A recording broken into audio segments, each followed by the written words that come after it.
ya dari @Zumboso27. Hashtag obsesi. Ko Freddy dan Kang Arya, untuk overall transmisi AT yang CVT. AT atau CVT, apakah nunggu rusak dulu atau ada signal-signal petunjuk yang sebelum rusak agar bisa dicegah rusak di jalan? Biasanya sih kalau misalnya kita udah rutin perawatan, terus transmisi udah mulai ada gejala, tapi kalau gejalanya itu masih kadang-kadang ya nggak ada salahnya kalau kita lakukan pengecekan dulu, ya kan.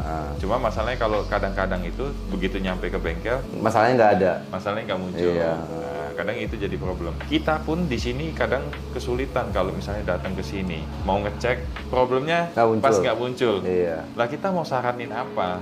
Karena bisa jadi takut salah diagnosa kan. Iya. Sudah perbaikan ini, perbaikan itu ternyata nggak tepat kan. Nggak tepat sasaran. Biasanya sih ya cukup perawatan aja. Kecuali problemnya memang udah jelas. Mundurnya udah delay sekian detik baru jeduk. Itu kan udah jelas banget. Iya.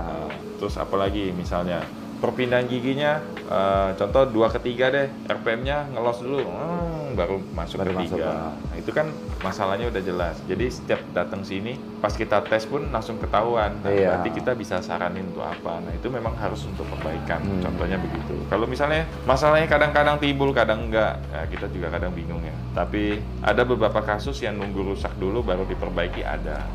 Karena masalahnya kadang ada, kadang enggak ada. Tiba-tiba langsung rusak. Iya, benar. Contoh kasus yang di Livina misalnya. Oh iya, Livina S10. S10 ya kan, masuk D nggak mau, mesti pancing di L.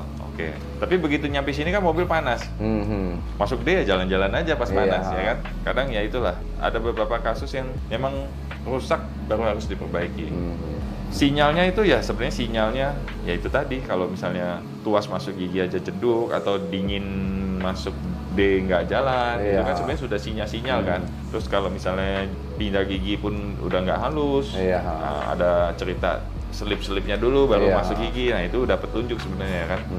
Dari lu ada? Ya paling dari aku sih kan kalau CVT kan dia udah ada signal-signalnya itu kan dia rontok ya kalau kata kau kan. Cuma mungkin kalau AT kita harus lebih aware. Biasa kalau AT D-nya kedip kok. Kalau misalkan maticnya ada masalah ya. Jadi kalau misalkan mobil maticnya dia punya indikator D-nya tuh dia kadang suka kedap-kedip. Nah, ada bagusnya tuh dia melipir dulu lah. Berhenti dulu, terus coba di reset dulu. Di reset mati atau enggak ya kan, bisa hilang atau enggak. Terus kalau misalkan di reset bisa hilang ya udah coba pakai jalan lagi. Karena kan untuk beberapa kasus mobil kayak Avanza gitu kan dia kalau D-nya kedap-kedip dia nggak boleh dipaksa jalan kan. Dia harus langsung berhenti, matiin dulu, coba starter lagi, kalau memang normal baru boleh jalan lagi kan. Tapi kalau D-nya kedap-kedip terus itu dipaksa jalan, maticnya bisa rusak ya kan. Paling kalau AT